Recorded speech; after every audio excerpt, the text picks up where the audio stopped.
Që është një problem shqetësues e shpesh neglizhues. Pa dasht me i bë me unë i keq prind, sepse asnjë prind me dashje nuk neglizhon problematikat, por pa dashje ose duke bërë ndonjë krahasim me të tjerët.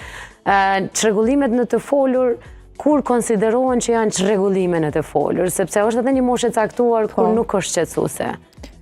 Atëherë për çrregullimet në të folur janë disa kritere që fëmijët duhet me i mbri për moshat caktuara. Për shembull, nëse fëmijët nuk flasin për një kohë gjatë, atëherë prindërit normal kanë të drejtën me u shqetësu. Mirë po duhet me ditë edhe për çfarë simptoma me shiku. Për shembull, nëse fëmijët deri në moshën 18 muaj fillojnë me i thonë fjalët e para, me kriju tingujt e parë, pas asaj moshe deri në moshën 2 vjeçare fillojnë me kriju edhe si fjali më të thjeshta, do me thonë fjalët e para.